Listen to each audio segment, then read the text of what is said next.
Hey guys, welcome to Romp Chess Rating Climb episode 18.2.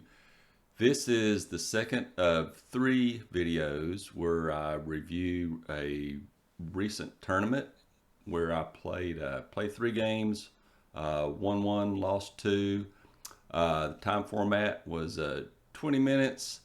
Uh, Swiss pairing system, which means I could be paired with an opponent of really any rating um, by by my own evaluation and also the evaluation of chess.com. I'm a beginner. I'm a beginner trying to improve, trying to become an intermediate player.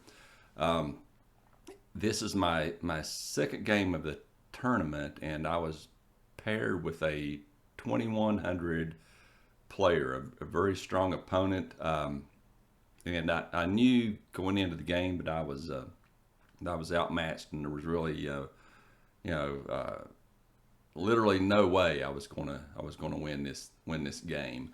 Uh, so I knew that my objective was not necessarily to win, but just to play solid chess, not to make any blunders, and to progress the game evenly as long as I could. And so I was very realistic about the game. I did end up losing. I was playing as black, and looking at the game review, white had an accuracy rating of 91.9, which is very solid.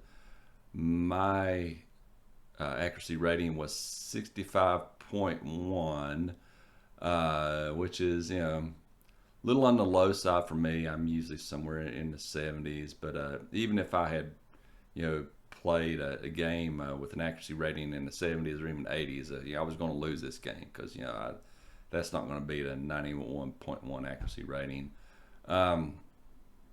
Again, I just ignore the chess.com game rating. They gave me a game rating of 1800. There's no way I played as an 1800. I did make one blunder that cost me the game, and you can see the graph here. For the most part of the game, it was pretty even. And at one point, right before the blunder, I was actually slightly ahead in position, not by much, but I was slightly ahead. Then I made the blunder, and white just didn't look back after that. But I want to do a quick review and share with you guys. So we'll go ahead and get started. So white opens up with e4, and I respond with e6, initiating the French defense.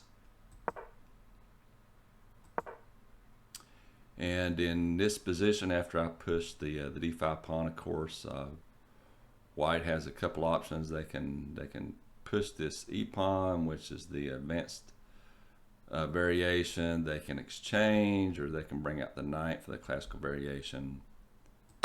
They chose to exchange, so I take back, and now we're in the exchange variation of the French defense.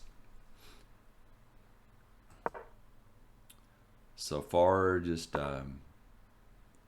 typical book moves. And if you look at the position here, the board is pretty much symmetrical. So a lot of times the French exchange variation leads to a very dry, kind of drawish game. So so far so good. And then my opponent plays the dark square bishop down here to g5. The mindset of a 2100 player, I'm not exactly sure what they're thinking here or what their objective is. This could just be kind of a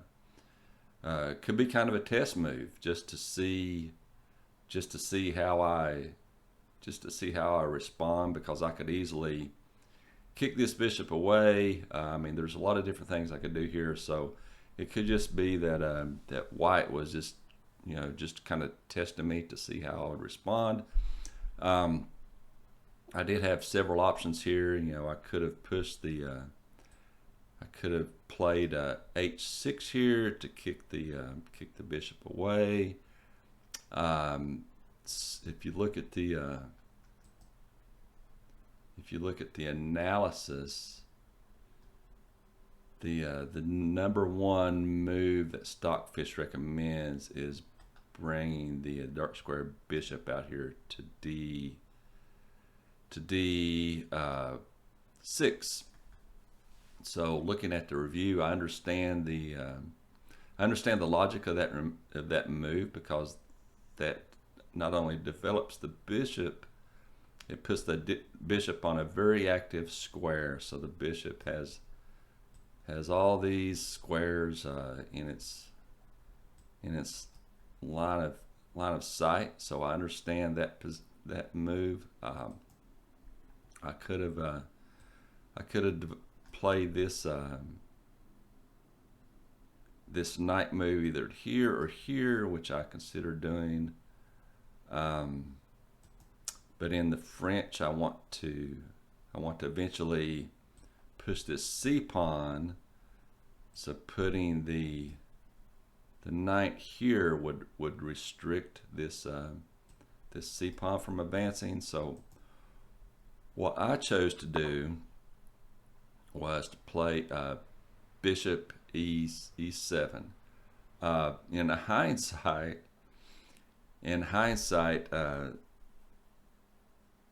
I understand the weakness of this move, because I have this bishop on an open file here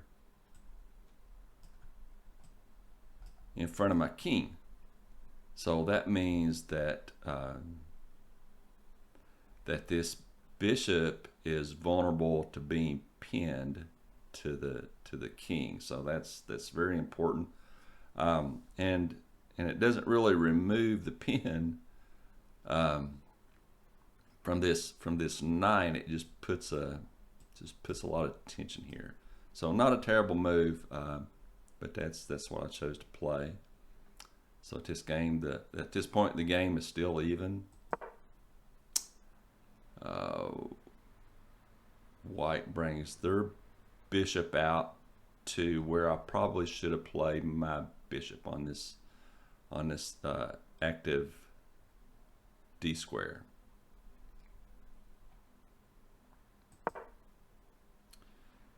Then I push this this c pawn, which Stockfish gave this a check mark. It's not a great move, and I did review this with my son, and he pointed out that the weakness of this move is this pawn is currently being supported by the bishop. I've already moved the bishop once. So if white were to take here and I take back, that's an even exchange, and I do advance this this bishop to a more active square here. But white wins a tempo because I've been forced to move the bishop twice in the opening. So that just gives white a slight lead, a slight edge.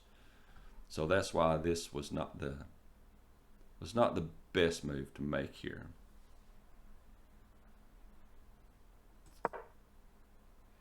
And then my opponent makes what is scored as an inaccuracy. They push the c pawn to c3, supporting this central pawn here.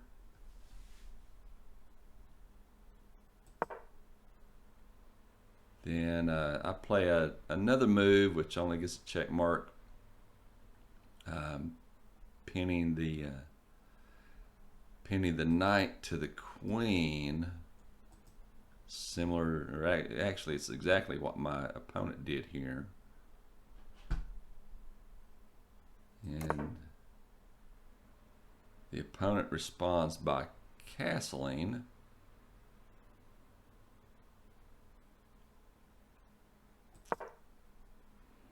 And then I bring my queen out to b6. My idea is to support this pawn and put pressure on this pawn, which is currently undefended. Stockfish wanted me to take here. However, this central pawn is defended twice. Another potential move could have been to push the c pawn and kick this bishop here. So I play this queen move, and at this point I'm starting to lose the positional advantage that I had.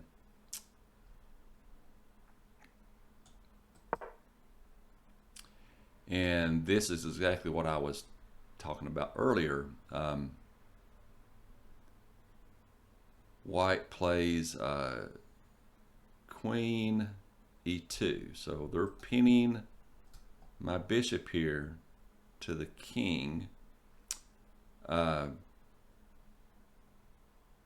And at this point, a solid move would have been for me to push this c pawn, putting pressure on this bishop. However, in true fashion, that's not what I did. I take here,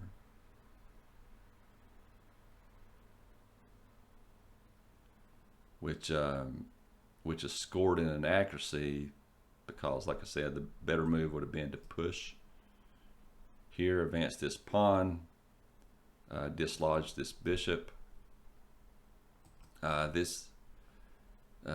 This exchange here really accomplished nothing for me, and surprisingly, my opponent takes back with gx-f3. They take back with the pawn, so now they've got these pawns doubled, and the king is slightly exposed here.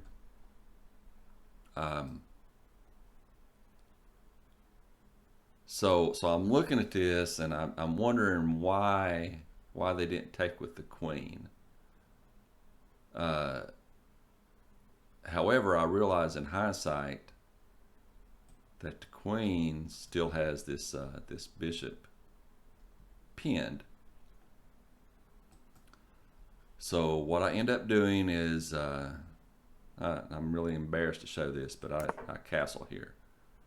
So that's clearly a blunder, because now this bishop is hanging.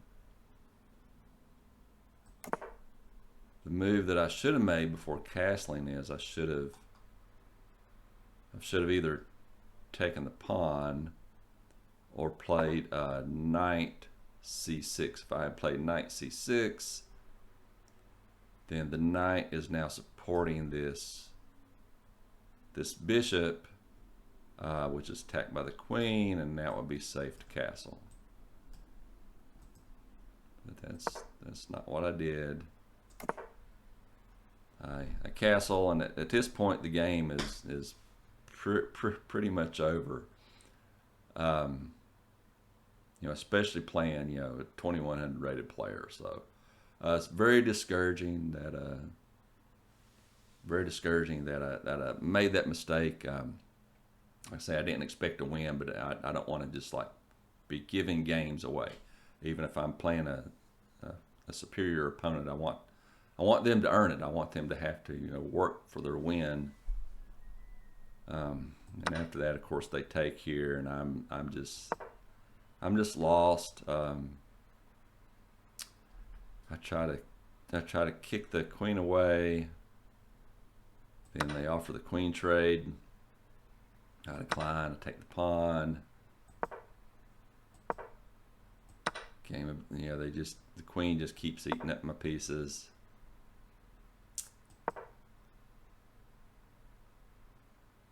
And then here is here's another huge miss for me. And I'm in a defeated frame of mind at this point anyway, but I still should have seen this. So white brings the queen over to e4, creating this battery right here. So this is threatening checkmate. So I needed to defend that by pushing the g pawn, and I did not. I moved my rook over, and then of course, that's the end right there. So yeah, not the greatest game for me, but like I said, I was playing a 2100 player, clearly outmatched. But I try to take something positive away from every game. So I made it 10 moves, playing even with a much stronger opponent, and just made a blunder and made a huge miss there at the end. So that's the review. Hope you guys enjoyed it, and I'll do one more review where I review my third game, and that'll be episode 18.3. See you guys. Bye now.